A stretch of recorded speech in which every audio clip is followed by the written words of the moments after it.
সাত সকালে নিয়ে আমি সুকর্ণা ফিরে এলাম এক ঝলকের পর। আর যে খবরে নজর রাখবো, অযোগ্যদের চাকরি নিশ্চয়ই ভালোবাসার বশবর্তী হয়ে দেওয়া হয়নি। নিয়োগ দুর্নীতিতে ধৃত কল্যাণময় গঙ্গোপাধ্যায়ের সঙ্গে আর্থিক লেনদেন রয়েছে কিনা তা তদন্ত করে দেখার নির্দেশ দিতে গিয়ে এমনই মন্তব্য করলো আদালত। জামিনের আবেদন প্রত্যাহার করবেন কিনা তা আজকের মধ্যে আদালতকে জানাতে হবে কল্যাণময় গঙ্গোপাধ্যায়কে। নিয়োগ দুর্নীতি মামলায় পার্থ চট্টোপাধ্যায় ঘনিষ্ঠ অর্পিতা মুখোপাধ্যায়ের দুটি ফ্ল্যাট থেকে উদ্ধার হওয়া টাকার পাহাড় দেখে চোখ কপালে উঠেছিল বাঙালির। এবার এসএসসি নিয়োগ দুর্নীতিতে দ্রুত মধ্যশিক্ষা পর্ষদের প্রাক্তন সভাপতি কল্যাণময় কর্মসূচি নিয়ে হুগলিতে বুধবার থেকে শুরু হলো তৃণমূলের প্রচার। তার আগে চুঁচুড়ায় দিদির ভূত লেখা পাল্টা পোস্টার পড়ল বিজেপির নামে। তৃণমূলের কর্মসূচিকে কটাক্ষ করে পোস্টার স্বীকার করেছে গেরুয়া শিবির। ভয় পেয়ে এই ধরনের পোস্টার পাল্টা কটাক্ষ করেছে তৃণমূল। পঞ্চায়েত ভোটের আগে জনসংযোগে শান দিতে তৃণমূলের নতুন কর্মসূচি দিদির সুরক্ষা কবচ। সরকারি প্রকল্পের প্রচারে বাংলার 10 কোটি মানুষের কাছে পৌঁছে যাবেন দিদির দূতেরা। বুধবার হুগলির চুঁচুড়ায় এই কর্মসূচির প্রচার শুরু করেছেন স্থানীয় বিধায়ক অসিত মজুমদার। তার আগে চুঁচুড়া বিধানসভার দেবানন্দপুর গ্রাম পঞ্চায়েত এলাকায় দেখা গেল দিদির দূত কর্মসূচিকে ব্যঙ্গ করে পোস্টার। কোনোটায় লেখা ভূত হইতে সাবধান, কোনোটায় আবার দিদির ভূতেরা আসবে, বাড়ির দরজা জানলা বন্ধ রাখুন। প্রতিটি পোস্টারের নিচে রয়েছে বিজেপির নাম। কর্মসূচি নিয়েই আজকে দেখা গেল আপনার বিধানসভা এলাকায় ব্যান্ডেল স্টেশনে বিভিন্ন জায়গায় পোস্টার পড়েছে এবং এটাতে দেখা যাচ্ছে যে ভূত হিসাবে আপনাকে উল্লেখ করা হচ্ছে। কি বলবেন? দেখুন, বিজেপি ভয় পেয়েছে, এটা হচ্ছে তার প্রমাণ। আর ওদের কোনো কাজ নেই, কাজ তো কিছু করতে হবে। ওরা হসপিটাল করে না, মানুষের সেবা করে না, মানুষকে পরিষেবা দেয় না। যখনই দিদির উন্নয়নমূলক কাজ মানুষের দরজায় যায় ওরা ভয় পায়, ভয় পেয়ে এসব করে। আমরা এসব কিছু মনে করি না, এটা ছাগল পাগলের কাজ, ছাগল পাগল করে। পশ্চিমবাংলায় সবথেকে বেশি ভূত তৃণমূল আমলে দেখা গেছে। ভোটের সময় ভুতুরে ভোটার, প্রধানমন্ত্রী আবাস যোজনার বাড়িও ভূতের নামে স্যাংশন হয়, এগুলো পশ্চিমবাংলাতেই দেখা যায়। তাই আজকে কিছু ভূত দেবানন্দপুরে ঘোরাফেরা করবে, বিজেপির কার্যকর্তারা ওখানে জানতে পেরেছে, তাই দেওয়ালে পোস্টার মেরে দেবানন্দপুরবাসীকে সচেতন করেছে।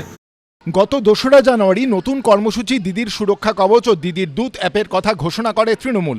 সেই দিনই এই কর্মসূচিকে ভূতের দূত বলে কটাক্ষ করেছিলেন শুভেন্দু অধিকারী। দিদির সুরক্ষা কবচে ভর করে সাধারণ মানুষের ঘরে পৌঁছে দুর্নীতির অভিযোগের মোকাবিলা করতে পারবে তৃণমূল, সেটাই দেখার। এবিপি আনন্দ, হুগলি। কোলাঘাটে সমবায় সমিতির ভোটে বিনা প্রতিদ্বন্দ্বিতায় জয়ী হলো তৃণমূল। হারবে জেনেই প্রার্থী দেয়নি বাম বিজেপি, কটাক্ষ করেছে শাসক দল। পাল্টা জবাব দিয়েছে বিরোধীরাও। পটাশপুরের পর এবার কোলাঘাট। পূর্ব মেদিনীপুরে ফের এক সমবায় সমিতির নির্বাচনে বিনা প্রতিদ্বন্দ্বিতায় জয়ী হল তৃণমূল। মঙ্গলবার কোলাঘাট ব্লকের ক্ষেত্রহাট সমবায় সমিতির ভোটের মনোনয়ন জমা দেওয়ার শেষ দিন ছিল। 11টি আসনে তৃণমূল প্রার্থী দিলেও বাম বিজেপি প্রার্থী দিতে পারেনি, ফলে বিনা প্রতিদ্বন্দ্বিতায় জয়ী হল শাসক দল। আমরা প্রার্থী দিতে পারলাম না নয়, আমরা প্রার্থী দেইনি, কারণ দীর্ঘদিন যাবৎ এই সমবায় সমিতিটি কংগ্রেস তথা তৃণমূল কংগ্রেসের একটি আতুর ঘরে পরিণত হয়ে আছে। ওই সমবায় সমিতি দীর্ঘদিন ধরে তৃণমূল পরিচালিত বোর্ডে ওরাই আছেন। আমরা সদস্যপদ পাওয়ার জন্য আবেদন করছি। এখানকার যারা বোর্ড সদস্য আছেন বা ডাইরেক্টর বোর্ডে যারা আছেন তারা আমাদের লোকজনকে সদস্য করছে না। আমি নিশ্চিত করে বলতে পারি এই দলগুলি আস্তে আস্তে ক্ষয়িষ্ণু হচ্ছে। এই দলগুলি ক্ষীণ থেকে ক্ষীণতম জায়গায় যাচ্ছে। ভবিষ্যতে পঞ্চায়েতের এরা প্রতিদ্বন্দ্বিতায় আসতে পারবেন কিনা আমার খুবই সন্দেহ। হার হবে বুঝেই বিরোধীরা প্রার্থী দেয়নি, পাল্টা রাজ্যের শাসক শিবির। সম্প্রতি পূর্ব মেদিনীপুরের বিভিন্ন সমবায় সমিতির নির্বাচনে একাধিক রাজনৈতিক সমীকরণ দেখা যায়। নন্দকুমারের সমবায় কৃষি উন্নয়ন সমিতি নির্বাচনে জয়ী হয় বাম ও বিজেপি সমর্থিত ঐক্যমঞ্চ। তবে মহিষাদলের কেশবপুর জালপাই রাধাকৃষ্ণ কৃষি সমবায় সমিতি নির্বাচনে মুখ থুবড়ে পড়ে তৃণমূল বিরোধী জোট। গেউখালীতে আবার সমবায় সমিতির ভোটে জয়ী হয় কংগ্রেস ও তৃণমূল সমর্থিতদের জোট। এরই মধ্যে গত শনিবার পূর্ব মেদিনীপুরের পটাশপুরে বিদ্যাসাগর সমবায় কৃষি উন্নয়ন সমিতির ভোটে বিনা প্রতিদ্বন্দ্বিতায় জয়লাভ করে তৃণমূল। এর 4 দিনের মাথায় এবার কোলাঘাটে নিরঙ্কুশ জয় পেল শাসক দল। পঞ্চায়েত ভোটের আগে এই জল শাসক দলকে কি বাড়তি সুবিধা দেবে বলবে সময়। বিটান চক্রবর্তী রিপোর্ট, এবিপি আনন্দ, পূর্ব মেদিনীপুর। ফের প্রশ্নের মুখে যাত্রী সুরক্ষা। মালদার পরে এবার এনজেপিতে বন্দে ভারত এক্সপ্রেসে পাথর বৃষ্টি, ক্ষতিগ্রস্ত কামরার কাঁচ, আতঙ্কিত যাত্রীরা। এনজেপি ইয়ার্ড এলাকার 2 কোচে পাথর ছোড়ার ঘটনা ঘটে বলে জানিয়েছে রেল। এফআইআর দায়ের করে তদন্ত শুরু করেছে আরপিএফ। ঘটনা নিয়ে আরপিএফ এর উচ্চপদস্থ কর্তারা বৈঠক করেন জিআরপির সঙ্গে। ফের আক্রান্ত বন্দে ভারত। মালদার পরে এবার নিউ জলপাইগুড়ি। 24 ঘন্টার মধ্যে দ্বিতীয়বার সেমি হাই স্পিড ট্রেন লক্ষ্য করে আবার পাথর ছোড়ার অভিযোগ। সোমবারের পর মঙ্গলবার দুপুরেও নিউ জলপাইগুড়িগামী ট্রেনটিতে পাথর ছোড়া হয় বলে অভিযোগ। পাথরের আঘাতে ক্ষতিগ্রস্ত হয় বন্দে ভারত এক্সপ্রেসের C3 ও C6 কামরা। রেল সূত্রে খবর, ফেরার সময় মালদায় রেল আধিকারিকদের নজরে আসে বিষয়টি। পূর্ব রেল সূত্রে জানানো হয়েছে 22302 ডাউন বন্দে ভারত এক্সপ্রেস পরীক্ষা করার সময় C3 এবং C6 কোচে পাথর ছোড়ার চিহ্ন পাওয়া গেছে। অনুসন্ধানে জানা গিয়েছে এনজেপি ইয়ার্ড এলাকায় 2 কোচে পাথর ছোড়ার ঘটনা ঘটে। ট্রেনটি মঙ্গলবার রাত 10টা 20-তে পৌঁছয় হাওড়া স্টেশনের 10 নম্বর প্ল্যাটফর্মে। ক্ষতিগ্রস্ত কামরাগুলি পরীক্ষা করেন রেলের আধিকারিকরা। বারবার ট্রেন লক্ষ্য করে পাথর ছোড়ার ঘটনায় আতঙ্কিত যাত্রীরা। হঠাৎ দেখি একটা কে পাথর ছুড়লো, বুঝতে পারলাম না, ফট করে শব্দ হলো, তারপরে একটু আতঙ্ক, এখনো বুকটা কাঁপছে। ছোট ছোট বাচ্চা নিয়ে আমাদের যাত্রা, এই তো একটা ভয়ের, ভীষণ ভয়ের। সোমবার যাত্রা শুরুর দ্বিতীয় দিনে মালদার কুমারগঞ্জ স্টেশনের কাছে ডাউন বন্দে ভারত এক্সপ্রেসকে লক্ষ্য করে পাথর ছোড়ার ঘটনাটি ঘটে। ভেঙে যায় C13 কামরার দরজার কাঁচ, ক্ষতিগ্রস্ত হয় জানলা। ওই ঘটনায় নর্থ ইস্ট ফ্রন্টিয়ার রেলের তরফে আরপিএফ এর কাছে অভিযোগ দায়ের করা হয়েছে। দুটি ঘটনারই তদন্ত শুরু করেছে রেলের কাটিহার ডিভিশন। অন্যদিকে আরপিএফ সূত্রে খবর, ইতিমধ্যেই তারা এফআইআর দায়ের করে তদন্ত শুরু করেছে। বুধবার এ নিয়ে আরপিএফ ও জিআরপির মধ্যে উচ্চ পর্যায়ের বৈঠকও হয়। কেস করা হয়েছে, কেস করা হয়েছে। আচ্ছা, কবে আজকে কেস করা হয়েছে? হ্যাঁ, কালকে কেস করা হয়েছে। আচ্ছা, কেস করা হয়েছে। কি অ্যাকশন নেওয়া হচ্ছে স্যার? আর কেস এখন আন্ডার ইনভেস্টিগেশন আছে। রবিবার থেকে যাত্রী পরিষেবা শুরু করেছে এই প্রিমিয়াম ট্রেন, কিন্তু শৌচাগারে জলের অভাব, দরজা ঠিকঠাক না খোলা, চা জল খাবার সময় মতো যাত্রীদের কাছে পৌঁছে দিতে না পারার মতো একাধিক অভিযোগ উঠেছে প্রথম দিন থেকে। এবার প্রশ্নের মুখে যাত্রীদের নিরাপত্তাও। এবিপি আনন্দ। পরপর 2 দিন বন্দে ভারত এক্সপ্রেসের ওপর হামলা কে বা কারা করেছে এখনো সেই প্রশ্নের উত্তর মেলেনি। ধরা পড়েনি কেউই। বন্দে ভারতের ওপর হামলা নিয়ে নিন্দার ঝড় উঠেছে। সমান তালে চলছে রাজনৈতিক চাপানুতোরও। 3 দিনের মধ্যে 2 বার পাথরের ঘায়ে ক্ষতিগ্রস্ত হয়েছে বন্দে ভারত এক্সপ্রেস। জানিয়েই এখন উত্তাল হচ্ছে রাজ্য রাজনীতি।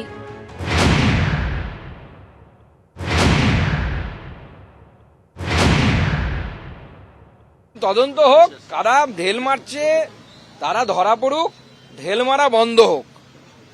ঢিল মারতে হলে উপযুক্ত জায়গায় গিয়ে মারুন না কেন? এখানে তো ঢিল মারার কোনো প্রয়োজন নেই। ট্রেনের মধ্যে যেখানে মারার দরকার সেখানে মারুন। ঘর পাচ্ছেন না, বিডিও অফিসে ঢিল মারুন পারলে। যে জায়গাগুলোতে বাংলা ভাগের কথা বিজেপি নেতারা বলছেন সেই জায়গায় বন্দে ভারত অ্যাটাক হচ্ছে। যে জায়গায় বিজেপি এমপিরা জিতেছে সেই জায়গায় বন্দে ভারত অ্যাটাক হচ্ছে। এর পেছনে কি পরিকল্পনা? আমার মনে হয় রেল পুলিশ তো করছে, লোকাল পুলিশেরও ইনকোয়ারি করে দৃষ্টান্তমূলক শাস্তি দেওয়া উচিত।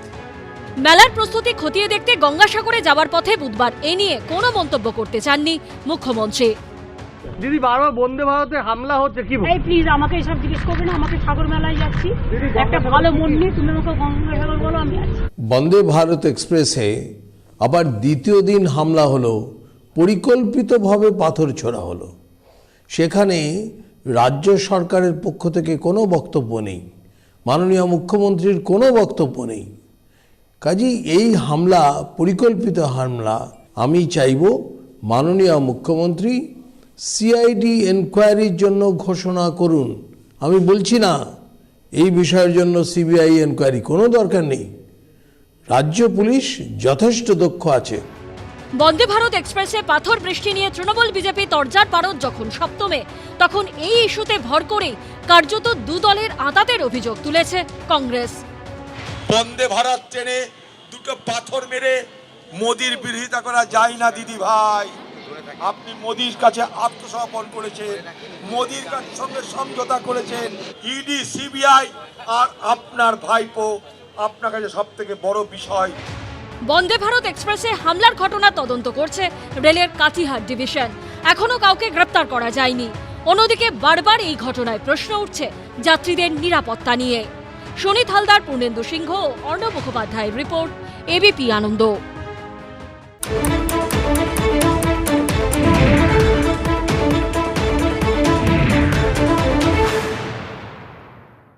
সাত সকালে ফিরে এলাম বিরতির পর। যে খবরে নজর রাখবো, রবিবার থেকে শুরু হবে গঙ্গাসাগর মেলা।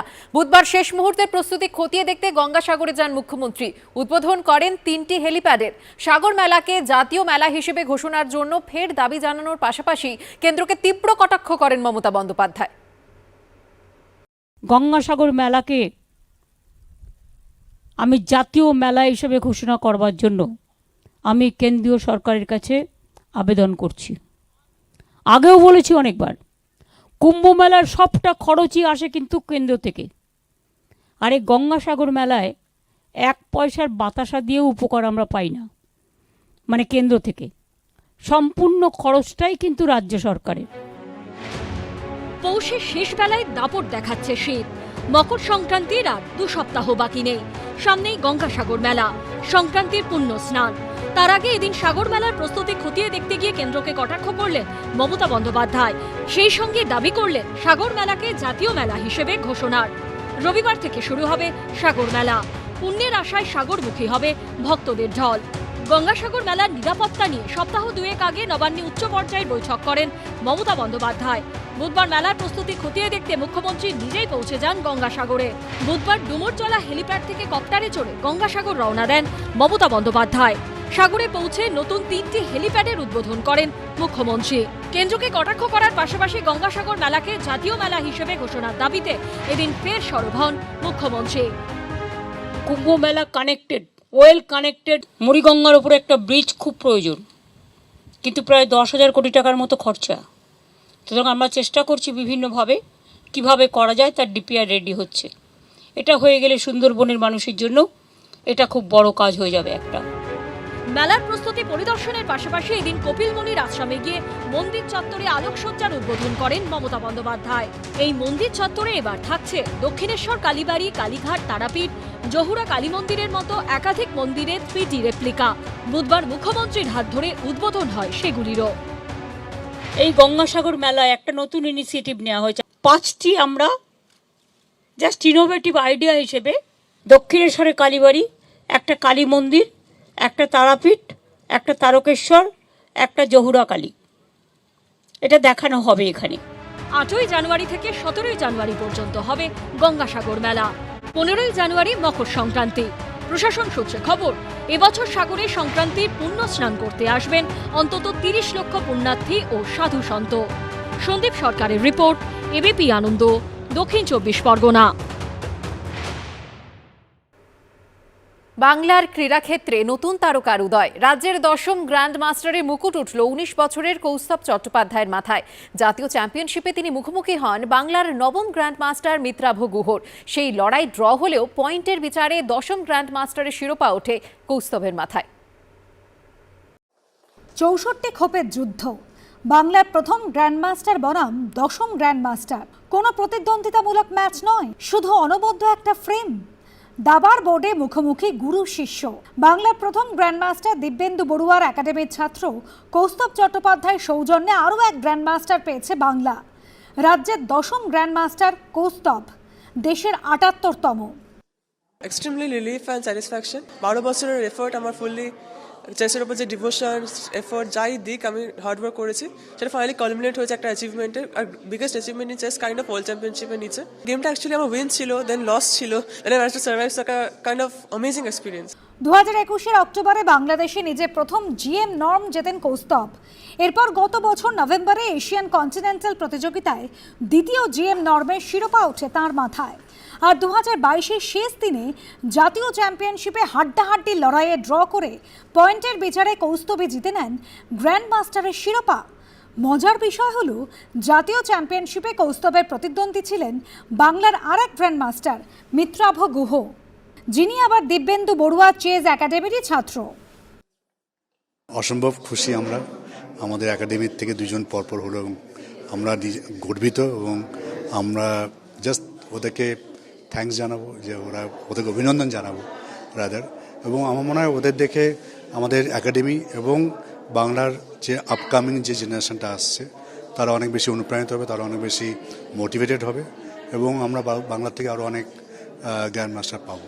এই সবে মাত্র আমরা ডাবল ফিগারে আসলাম, 10 জন গ্র্যান্ড মাস্টার হলো। বাংলার প্রথম এবং 10ম গ্র্যান্ড মাস্টার একসাথে দাবা খেলায় সেই ছবি একেবারে সরাসরি এবিপি আনন্দের পর্দায়। দিব্যেন্দু বড়ুয়ার একাডেমি থেকে দশম এবং নবম পরপর দুটি গ্র্যান্ডমাস্টার বেরোলো। দিব্যেন্দু বড়ুয়া একাডেমির দায়িত্বে থাকা দিব্যেন্দু বড়ুয়া তার দাবি যে আগামী কয়েক বছরের মধ্যে আরও গ্র্যান্ডমাস্টার পাবে বাংলা তথা ভারতবর্ষ। ক্যামেরা বিশ্বজিৎ সাহার সাথে তন্ময় বিশ্বাস, এবিপি আনন্দ, কলকাতা।